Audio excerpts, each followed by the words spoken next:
محفل میلاد النبی صلی اللہ علیہ وسلم کی حقیقت کیا ہے، ضرورت کیا ہے اور تقاضے کیا ہیں، اس حوالے سے کچھ گزارشات عنوان گفتگو رہیں گی۔ دعا ہے اللہ تبارک و تعالی اپنی ناراضگی والے جملے سے محفوظ فرمائے، اپنی رضا والی بات کرنے کی توفیق عطا فرمائے۔ عزیز بھائیو، قرآن مجید فرقان حمید نے ارشاد فرمایا قل بفضل اللہ، اے محبوب آپ فرما دیں جب اللہ کا فضل ملے، وَبِرَحْمَتِهِ اور اس کی رحمت ملے، فَبِذَلِكَ فَلْيَفْرَحُوا تو انہیں چاہیے کہ خوشی کا اظہار کریں۔ سورہ یونس کی آیت نمبر 58 ہے۔ جب اللہ کا فضل اور اس کی رحمت ملے تو خوشی کا اظہار کرو، خوشی کا۔ اسلام مسرتوں کا دین ہے، خوشیوں کا دین ہے۔ نبی پاک سید عالم صلی اللہ تعالیٰ علیہ وسلم کی مسکراہٹ کے اندر وہ حسن تھا کہ کائنات ساری حضور کی مسکراہٹ کی وجہ سے ہی مسکرا رہی ہے۔ حضرت جریر ابن عبداللہ رضی اللہ تعالیٰ عنہ حضور کے صحابی ہیں، وہ فرماتے ہیں کہ جب حضور مدینہ طیبہ تشریف لائے تو میں ملاقات کے لیے حاضر ہوا۔ پہلے دن میں حضور سے ملا تو نبی پاک مسکرا رہے تھے۔ پھر 10 سال میں حضور کو دیکھتا رہا، اور حضور کے وصال سے چند دن پہلے میری جو آخری ملاقات ہوئی تو اس میں بھی میں نے اپنے نبی کو مسکراتے ہی دیکھا ہے۔ اور فاضل بریلوی رحمۃ اللہ تعالیٰ علیہ نے تو اس تخیل کا اور رنگ میں لیا ہے۔ وہ کہتے ہیں حضور کے مسکرانے سے ہی دنیا مسکراتی ہے۔ فرماتے ہیں جس کی تسکی سے روتے ہوئے ہنس پڑے۔ جب حضور ہلکا سا مسکراتے تھے تو رونے والوں کے دل بھی ٹھنڈے ہو جایا کرتے، غمزدہ لوگ مسکراتے تھے۔ حضور کی خوشیاں تقسیم کرتی تھی۔ نبی پاک صلی اللہ علیہ وسلم کا مسکرانا امت کے دلوں کو ٹھنڈا کرتا تھا۔ فرمایا جس کی تسکی سے روتے ہوئے ہنس پڑیں اس تبسم کی عادت پہ لاکھوں سلام۔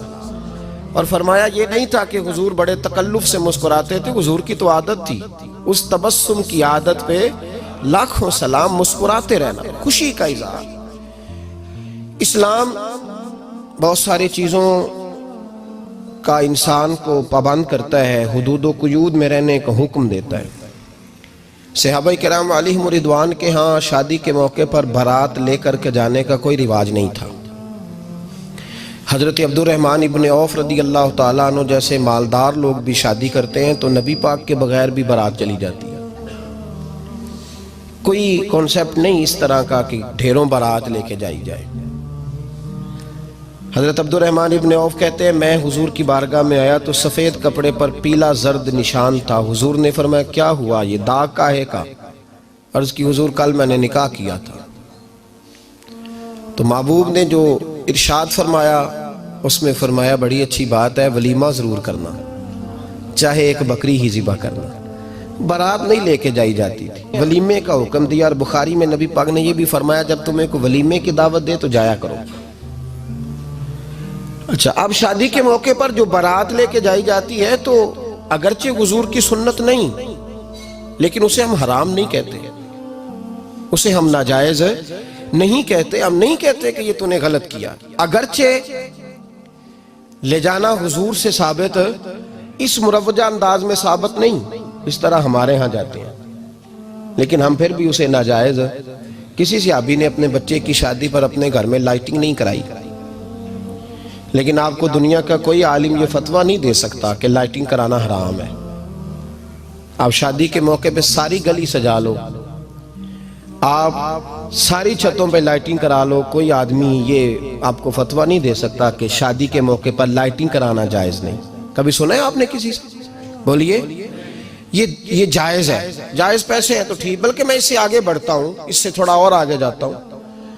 حضرت عائشہ صدیقہ رضی اللہ تعالیٰ عنہ فرماتی ہیں میرا جو کمرہ تھا نا جس میں میں حضور کے ساتھ رہتی تھی اور ایک لمبا زندگی کا عرصہ گزارا، اس میں 3 آدمی سو سکتے تھے، چوتھے کے لیے جگہ ہی نہیں تھی، اور کچا تھا، کھجور کے تنے کھڑے کر کے اس پر کھجور کے پتوں کی چھت ڈالی گئی تھی۔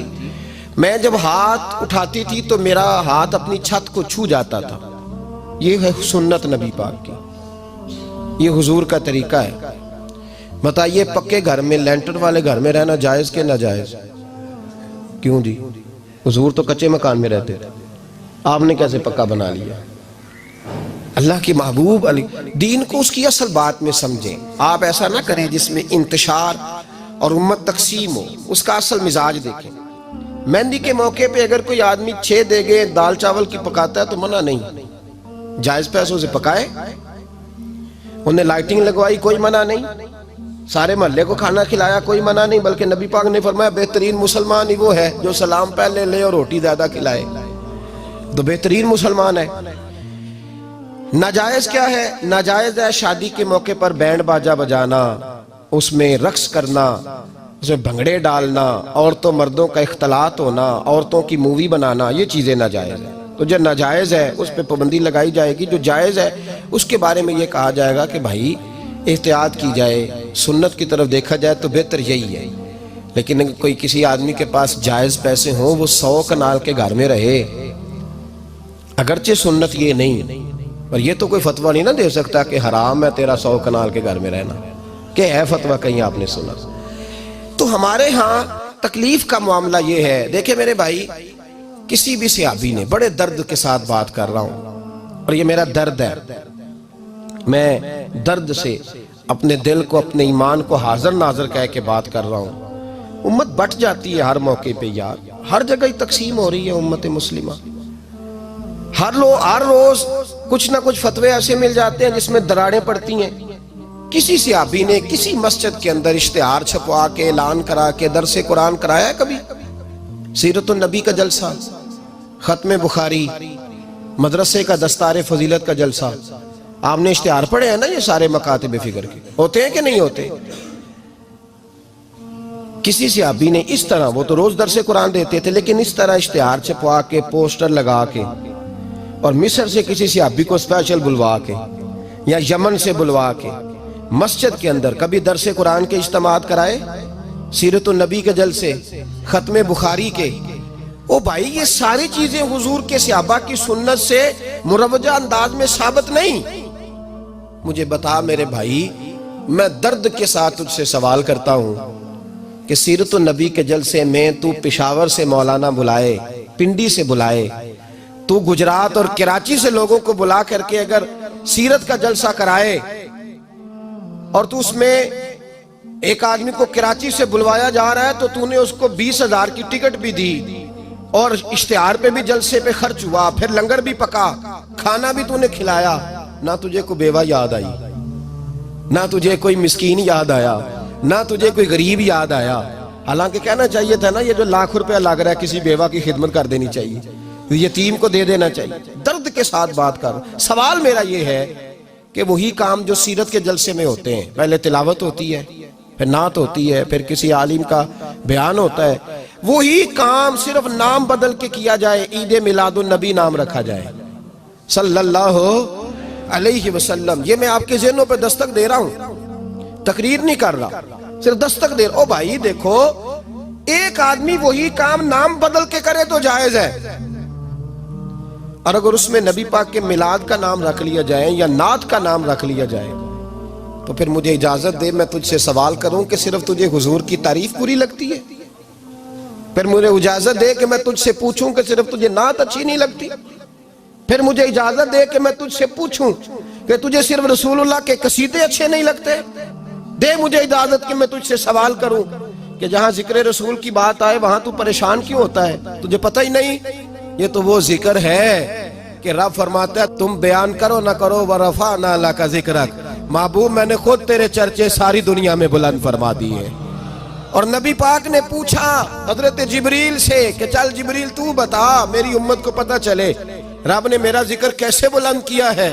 تو جناب جبریل کہنے لگے محبوبہ رب فرماتا ہے میرے نبی سے کہہ دے جہاں جہاں تیرے رب کا ذکر ہوگا وہاں وہاں تیرا بھی ذکر ہوتا رہے گا. یہ تو محتاج ہی نہیں کسی کا.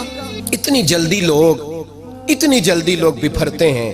اللہ فرماتا ہے قل بفضل اللہ وبرحمتہ فبذلک فلیفرحوا. محبوب ان سے کہہ دو جب اللہ کا فضل ملے، جب اللہ کی رحمت ملے تو خوشی مناؤ. تیرا نہیں مجھے پتا، مجھے تیرا نہیں پتا، لیکن مجھ سے اگر تو پوچھے تو کائنات میں رب کا سب سے بڑا فضل بھی محمد مصطفیٰ ہی ہے، اور سب سے بڑی رحمت بھی محمد مصطفیٰ ہی ہے. وہ دو عالم کی رحمت تھے، وہ جہاں چاہتے وہیں رہتے. یہ تو ان کی مہربانی ہے کہ یہ عالم پسند آیا. رب کریم نے تجھے آنکھ دی, دنیا دیکھی تو نے. رب کریم نے تجھے قوت دی, تو نے دنیا گھومی. اور پھر رب نے تجھے بیٹے دیے تو میٹھا میوہ, اور بیٹیاں دی تو تیرے لیے باعث کرم. تیری چھاتی پہ بچے چڑھے تو نے کہا سب سے بڑی نعمت یہی ہے. کہ مالک کہتا ہے تو میرا بندہ تھا, میں نے دینا ہی تھا. تو نے دیا, احسان نہیں جتلایا. لیکن جب اپنا نبی دیا تو کہا میں نے بڑا احسان کیا ہے تم پہ. لَقَدْ مَنَّ اللَّهُ عَلَى الْمُؤْمِنِينَ إِذْ بَعَثَ فِيهِمْ رَسُولًا. میں نے تم پر احسان کیا ہے. کون دیتا ہے کسی کو محبوب اپنا؟ نہ جانے رب نے یہ کیسے گوارا کیا. لَقَدْ مَنَّ اللَّهُ عَلَى الْمُؤْمِنِينَ إِذْ بَعَثَ فِيهِمْ رَسُولًا. اتنا بڑا فضل, اتنا بڑا فضل, فضل بھی حضور.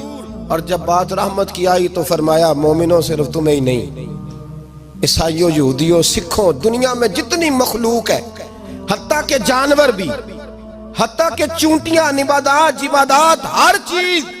یا اللہ تو نے کیا دیا؟ فرمایا وَمَا أَرْسَلْنَاكَ إِلَّا رَحْمَةً لِلْعَالَمِينَ.